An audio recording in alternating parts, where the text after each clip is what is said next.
The smoke came first, thick and black against the California sunset. Thomas stood on the porch of his ranch house, his weathered hands gripping the wooden railing as he watched the orange glow spreading across the distant ridge.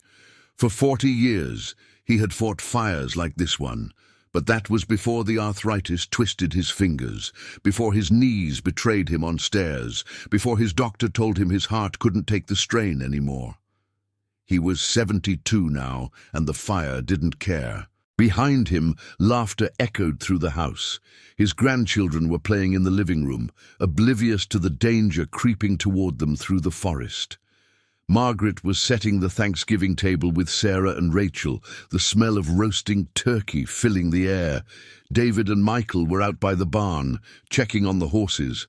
It was supposed to be a perfect holiday, the whole family together for the first time in 2 years.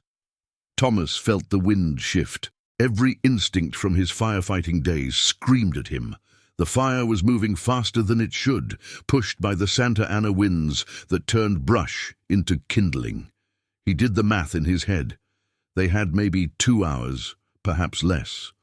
The main road out was already blocked according to the emergency alert on his phone. They were trapped on 40 acres of dry grass and wooden structures, with 6 children, the youngest barely 8 months old. His chest tightened, and for a moment he wasn't sure if it was fear or his failing heart. Thomas closed his eyes and took a slow breath. He had spent a lifetime running into fires when everyone else ran away. He had saved strangers, colleagues, even a few who didn't deserve saving. But he had never faced a fire with everything he loved standing behind him. When he opened his eyes, the flames on the ridge had grown. Thomas turned toward the house, his mind already mapping out what needed to be done. His body might be failing, but his knowledge remained sharp. Tonight, he would need every year of experience, every lesson learned, every ounce of courage he had left. Because failure wasn't an option, not when his family's lives hung in the balance. What you're about to hear is a story of courage, sacrifice, and the unbreakable bond between a grandfather and his family. It's a reminder that heroes don't always wear capes, and that age is just a number when the people you love are in danger. This is the story of Thomas McKenna, a man who proved that experience and determination can overcome any obstacle, even when your body tells you it's impossible. Before we begin, if you enjoy stories of real heroism and family courage, please hit that subscribe button and turn on notifications so you never miss another inspiring tale. And if this story touches your heart, give it a thumbs up. It helps us share these important stories with more people who need to hear them. I'd love to know where you're watching from today. Drop a comment below telling us what country and city you're in. Are you watching from Texas, New York, maybe somewhere across the ocean? Let us know. It's amazing to see how these stories of courage connect people from all walks of life all around the world. Thomas McKenna built his ranch in Northern California 30 years ago, back when his knees didn't crack with every step and his hands could grip a fire hose without pain shooting up his arms. He retired from the fire department at 60, thinking his days of facing infernos were behind him. He was wrong. Sometimes life has one more test in store, one final exam that determines what you're truly made of. This Thanksgiving would become the most important day of his life, not because of the perfectly roasted turkey or the pumpkin pie cooling on the counter, not because his whole family was together under one roof for the first time in years, but because on this day, Thomas would face the biggest fire of his career. And this time, there would be no backup, no fire trucks screaming down the road, no team of young firefighters to help shoulder the burden. This time, it would be just him, his failing body, and the lives of 11 people he loved more than anything in the world. The morning had started perfectly. Thomas woke at dawn, as he always did, and walked the property with his coffee mug steaming in the cool November air.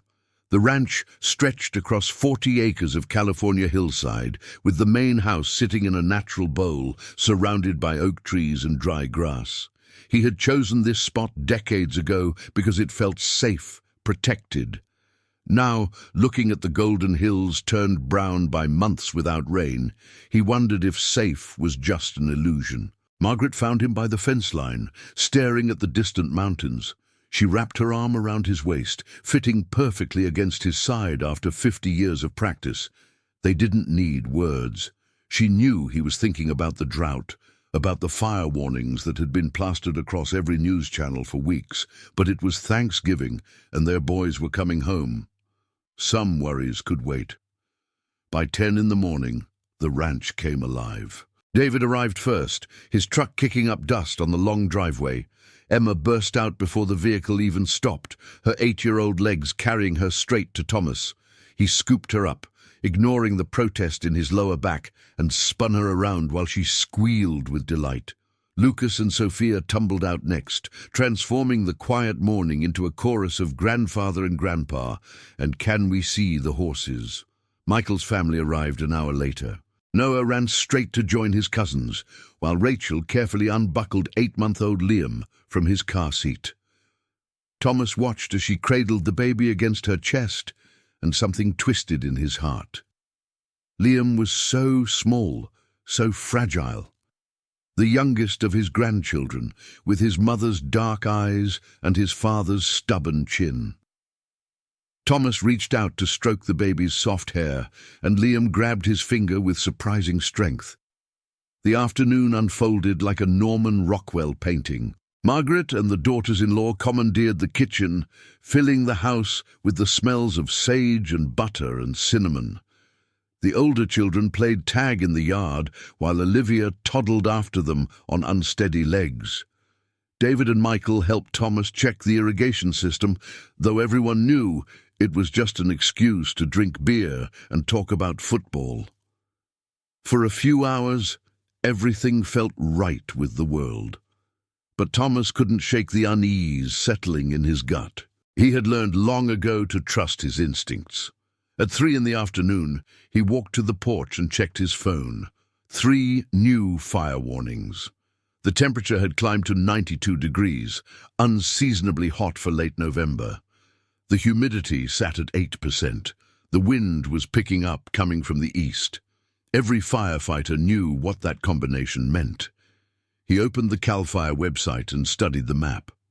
A wildfire had started that morning near Auburn, 40 miles northeast. Small at first, maybe 10 acres, but the latest update showed it had already grown to 200 acres. The wind was pushing it southwest, directly toward them. Thomas did the math again, this time more carefully. At the current rate of spread, they had 3 hours, maybe 4 if they were lucky. Thomas found David by the barn, brushing down one of the horses. His oldest son had his mother's optimism, always believing things would work out. Thomas envied that faith, even as he prepared to shatter it. He put his hand on David's shoulder and said the words he had hoped he would never have to say. "There's a fire coming. We need to prepare, now." David's face went through several emotions in quick succession: disbelief, concern, fear, and finally determination. He was a father now, and fathers protected their children. He asked how much time they had. Thomas told him the truth. "Not enough, but we'll make do. We always have." The 2 men stood in the barn, breathing in the smell of hay and leather, both understanding that the next few hours would test them in ways they couldn't yet imagine. They walked back to the house together, and Thomas gathered everyone in the living room. 6 children, 5 adults, all looking at him with varying degrees of confusion. Margaret knew immediately. She had been a firefighter's wife long enough to recognize that expression on his face. Thomas kept his voice calm and steady as he explained the situation. A wildfire was approaching. The main road was likely already compromised.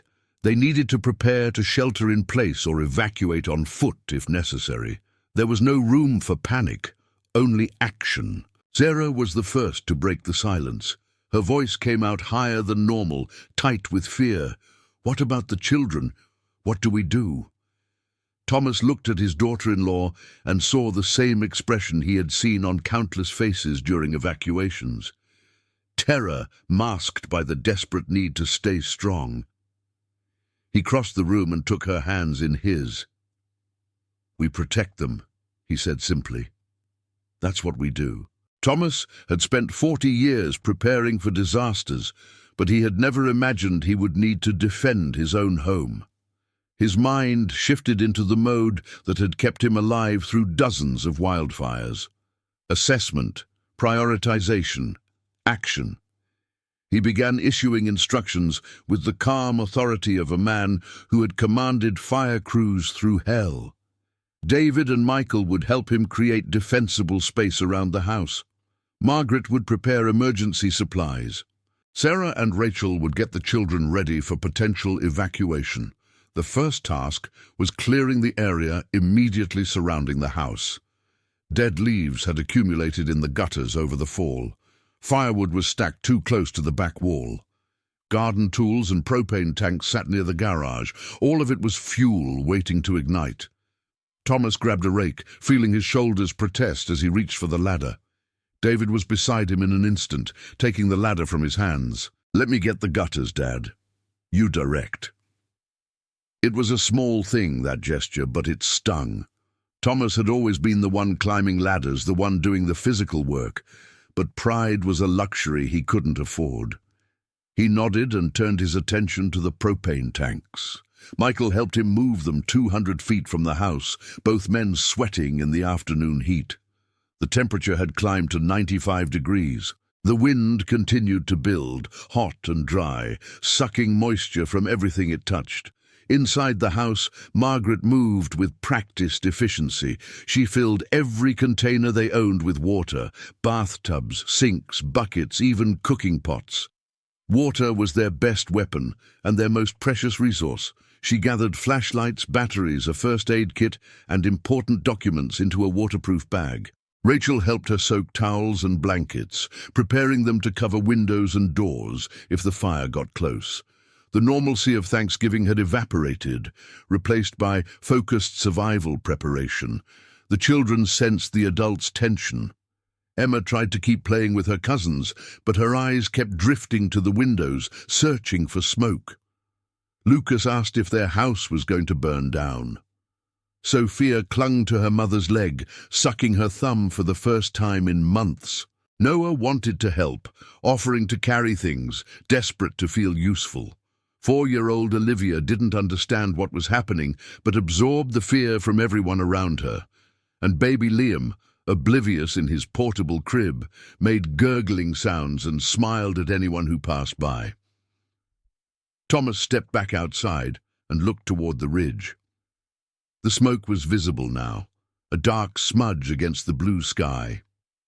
He could smell it too, that acrid scent that had been part of his life for so long. He pulled out his phone and tried calling 911, but the line was jammed, too many people calling at once. He tried the non-emergency fire line. Busy. The reality settled over him like a heavy blanket. They were on their own. Margaret joined him on the porch, 2 glasses of water in her hands. She gave him one and stood beside him, following his gaze to the approaching smoke. "How bad is it?" she asked quietly. Thomas had never lied to his wife, and he wouldn't start now. "Bad," he said. "Maybe the worst I've seen.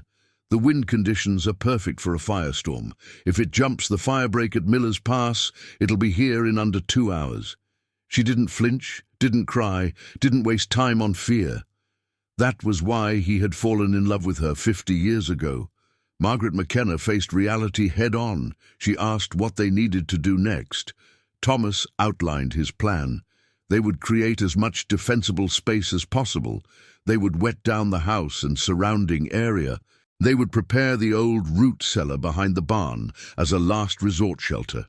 And if the fire got too close, they would evacuate on foot to the creek bed 1/2 mile west, where the water and exposed rock might offer protection. It wasn't a perfect plan. There were too many variables, too many things that could go wrong. Thomas's body already ached from the work they had done, and they had hours of hard labor ahead. His medication was wearing off, and he could feel the familiar tightness building in his chest, but he pushed those thoughts aside. Pain was temporary. His family's survival was all that mattered. Margaret squeezed his hand once, a gesture of faith and partnership, then turned to go back inside. Before she reached the door, she looked back at him. "We're going to make it through this, Thomas, because we have you." Those words settled into his bones, giving him strength he didn't know he still possessed. Thomas McKenna straightened his shoulders, ignored the protest from his arthritic knees, and got back to work. The fire was coming, inevitable as nightfall. But he had faced impossible odds before, and he had never, not once in 40 years, failed to bring everyone home safe. The sun hung low on the horizon when Thomas saw the first flames crest the ridge. They looked almost beautiful from a distance, orange and gold dancing against the darkening sky. But he knew better than to be fooled by beauty. Fire was a living thing, hungry and merciless, and it was racing toward them faster than he had calculated. His worst fears were coming true. They had maybe 90 minutes, possibly less. The wind had become a roar, bending the oak trees and sending leaves spiraling through the air. Embers began to fall like deadly snow. Small pieces of burning debris carried miles ahead of the main fire. Thomas watched one land on the roof of the barn and immediately sent Michael running with a wet blanket to smother it. Another landed in the dry grass 20 feet from the house. David stamped it out before it could catch. This was how houses burned, not from the fire itself, but from these flying sparks that found vulnerable spots. Thomas made a decision. The barn was too far from the house to defend effectively, and they needed every hand close. He ordered everyone to focus on the main house and the immediate perimeter. The horses had already been released into the far pasture where they could run if needed. Animals had instincts for survival that sometimes surpassed human planning. He just hoped they would be smart enough to flee. Inside the house, the family had transformed the living room into a command center. Wet towels hung over every window. Furniture had been moved away from exterior walls. The children were gathered in the most interior room, the large pantry off the kitchen that had concrete walls and only one small window. Emma had taken charge of the younger ones, with a maturity beyond her 8 years, reading stories to keep them calm. Sarah stayed with them, trying to hide her own fear behind a brave smile. Margaret worked alongside Rachel, continuing to soak blankets and refill containers with water. The air inside the house had grown thick and warm despite the closed windows. Smoke was seeping in through invisible cracks, making everyone's eyes water. Little Olivia coughed, and Rachel immediately held a damp cloth over her daughter's mouth. Baby Liam had finally sensed that something was wrong and fussed in his mother's arms, his small face scrunched with discomfort. Thomas came inside to check on everyone, and his heart nearly broke at the sight. His family, trapped and afraid, looking to him for salvation. He was 72 years old, with a heart condition and joints that screamed with every movement. What made him think he could save them all? But then Emma looked up from her book and smiled at him with complete trust, and he remembered why he had to try, because giving up was not an option when the people you loved were counting on you. The power went out without warning, plunging half the house into darkness. The emergency lights kicked in, casting everything in an eerie yellow glow. Thomas felt his phone buzz with an emergency alert. Evacuation order for the entire county. All residents must leave immediately. He almost laughed at the absurdity. Leave to where? The roads were blocked, and they had 6 children, including an infant. They were past the point of evacuation. Now it was about survival. Outside, the sky had turned an apocalyptic orange-red. The smoke was so thick that Thomas could barely see 50 feet. The temperature had spiked, the air so hot it hurt to breathe. He wrapped a wet bandana around his face and checked the perimeter one more time. David was on the east side of the house, using a garden hose to wet down the walls. Michael was on the west, doing the same. They were holding the line, but the main fire hadn't arrived yet. Then Thomas heard it, a sound he had heard too many times before, the freight train roar of a full-blown wildfire consuming everything in its path.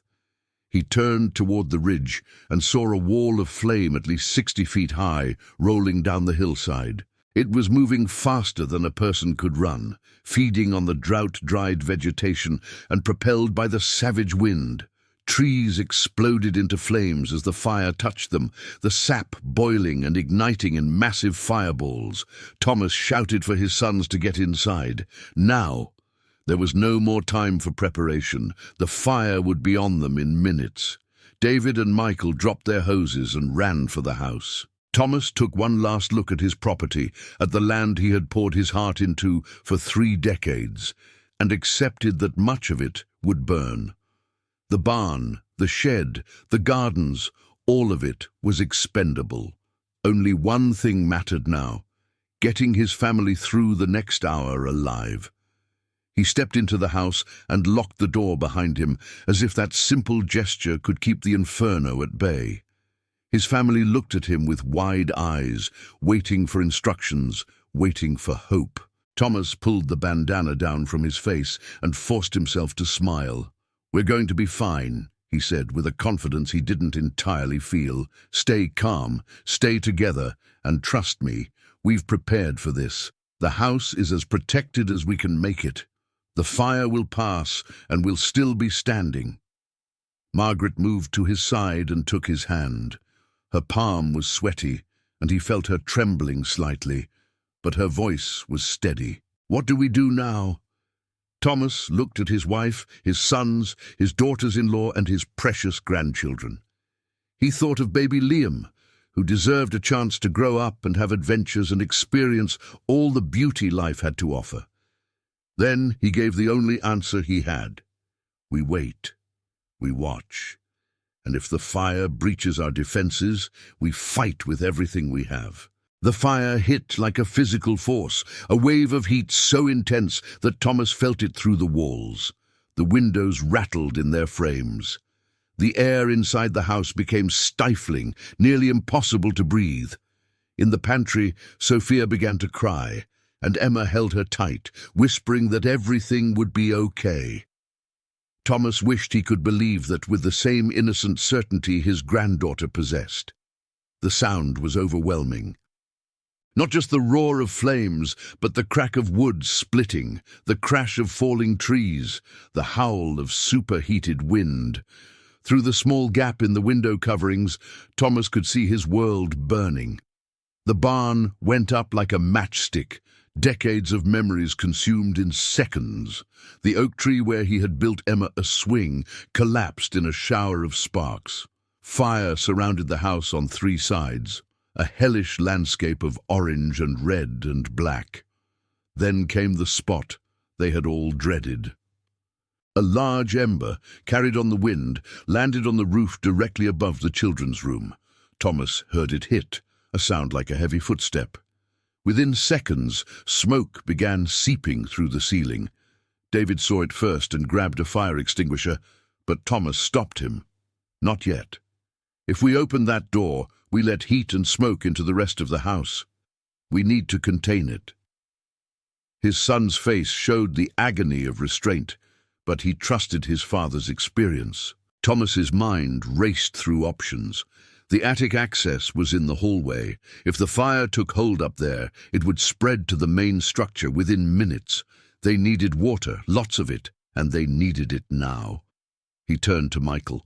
"The hose from the bathroom.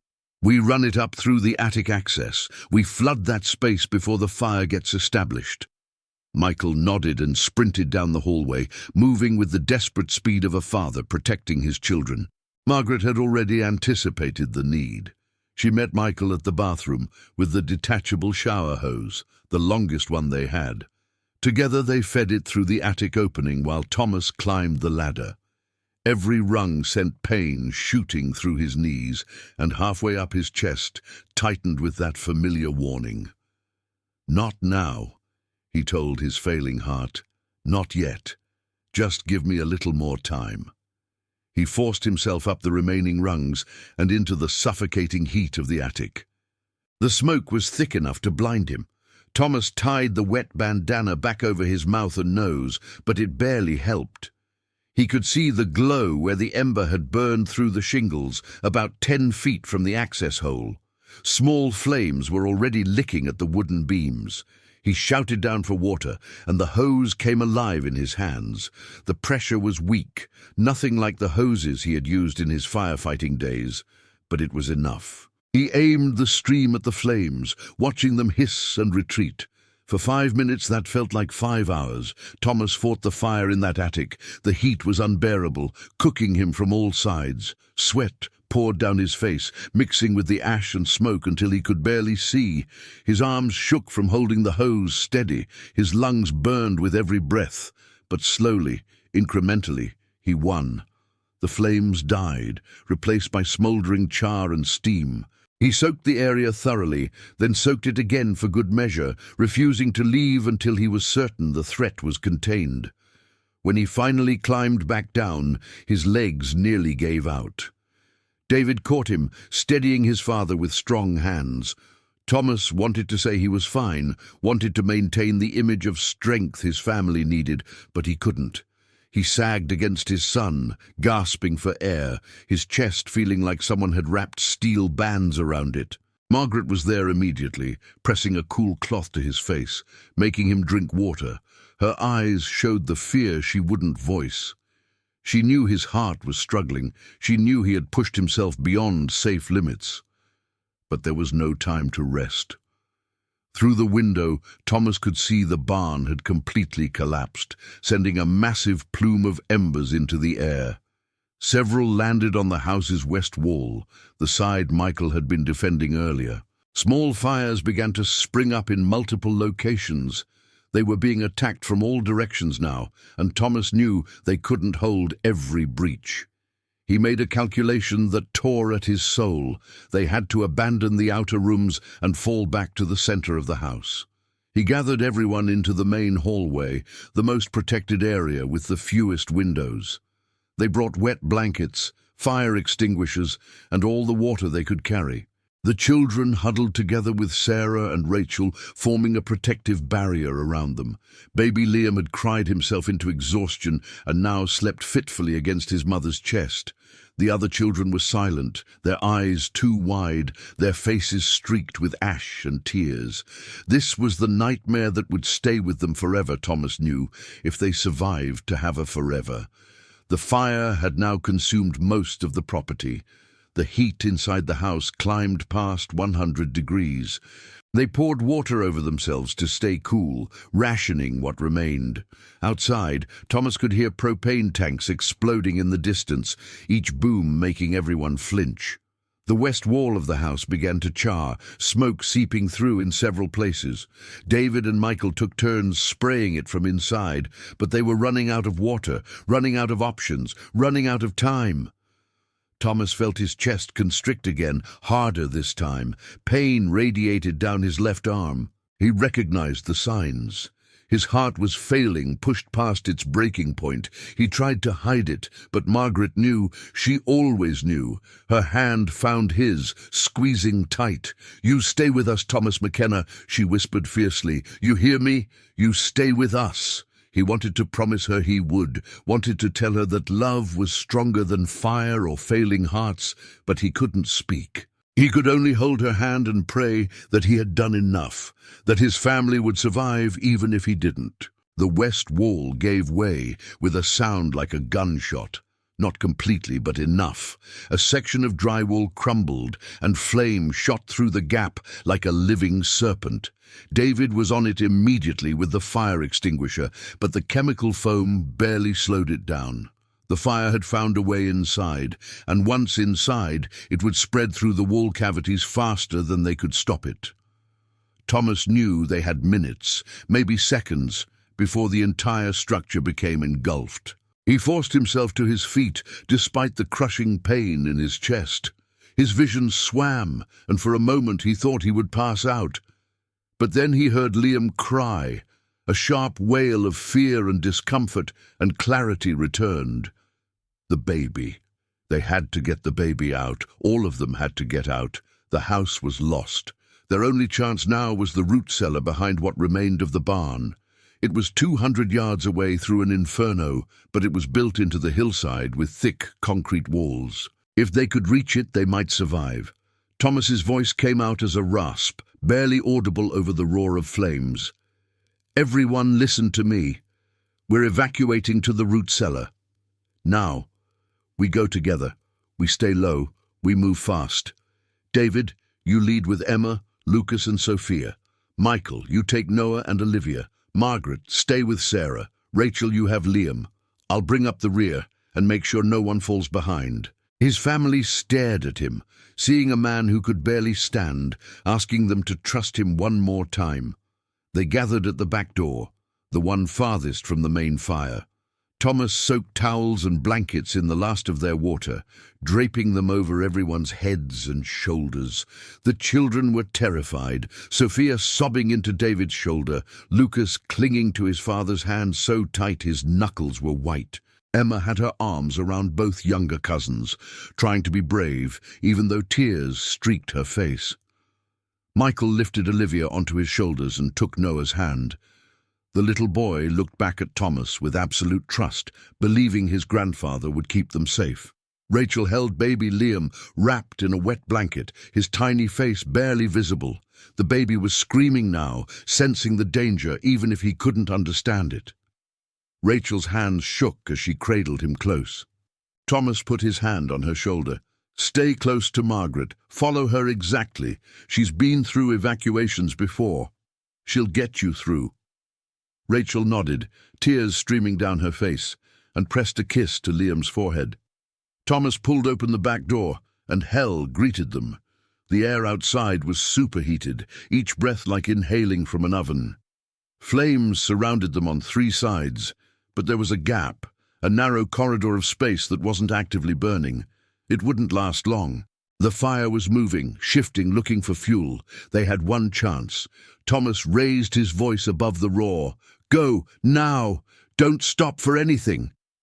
David ran first, his children pressed against him, moving as fast as he dared through the smoke. Michael followed with Noah and Olivia, the little girl's face buried in her father's neck. Margaret guided Sarah and Rachel, one hand on each of them, calling out obstacles and safe footing. They moved like shadows through the nightmare landscape, stumbling over debris, coughing in the thick smoke, driven forward by pure survival instinct. Thomas came last, his failing body somehow still moving. Every step was agony.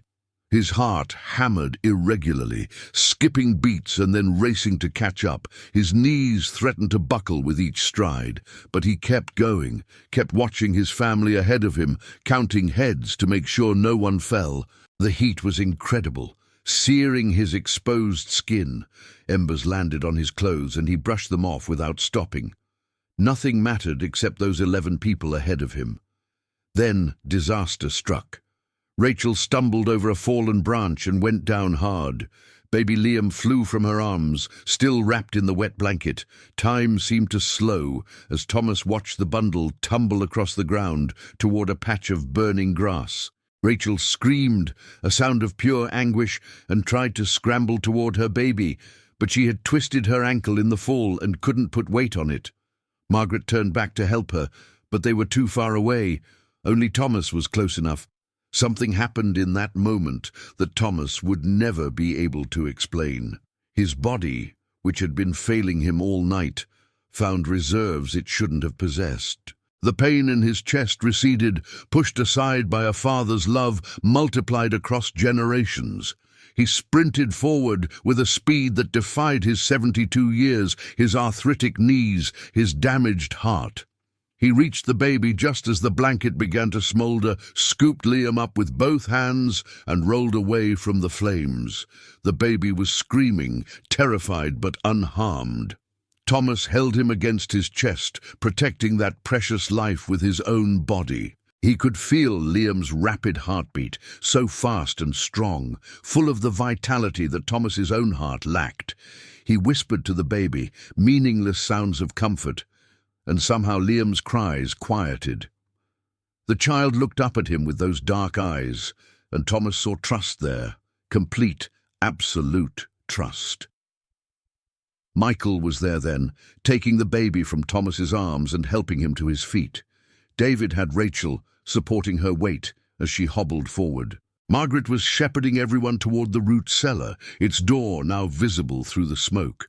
They were going to make it, all of them. Thomas had gotten them through. As his family disappeared into the safety of the cellar, Thomas allowed himself one moment of satisfaction. He had done it. Despite everything, despite his failing body and impossible odds, he had saved them all. Then his heart finally gave out. The pain exploded through his chest like a bomb detonating. His legs collapsed, and he went down hard on the scorched earth. Through the haze of agony, he heard Margaret screaming his name, heard his sons running back toward him, but he couldn't move, couldn't respond. The edges of his vision darkened. As consciousness slipped away, his last thought was a simple prayer of gratitude. They're safe. They're all safe. And that was enough. Thomas woke 3 days later in a hospital room, the steady beep of monitors replacing the roar of flames. Margaret sat beside his bed, her hand wrapped around his, her eyes red from crying and sleepless nights. When she saw him open his eyes, she smiled through fresh tears. "Welcome back," she whispered. "The doctors said you coded twice. Your heart stopped, but you're too stubborn to stay down." David and Michael had carried him into the root cellar and performed CPR while the fire raged above them. They had kept him alive until the firefighters finally reached them hours later, when the worst of the inferno had passed. Everyone survived. All 11 members of the McKenna family walked away from that Thanksgiving night with nothing more than minor burns and smoke inhalation. The house was gone, reduced to ash and twisted metal. The barn, the sheds, most of the property had burned. But Thomas had built those things with his hands, and hands could build again. What he couldn't replace, what made everything else meaningless by comparison, was sitting around his hospital bed. His family, alive, because a 72-year-old man with a failing heart refused to accept that age meant weakness, that physical limitations meant defeat. The fire had tested Thomas McKenna in ways 40 years of firefighting never had. It had pushed him past every reasonable limit, demanded more than his body should have been able to give. But he had discovered something profound in those desperate hours. That courage isn't about being fearless or invincible. It's about standing up when everything tells you to fall down. It's about protecting what matters most, even when the cost seems too high to pay. And it's about the love that transforms ordinary people into heroes when the people they cherish need them most. Thomas had always known he would die for his family. That night, he learned he could live for them too, no matter how impossible that living seemed. And in the end, that made all the difference.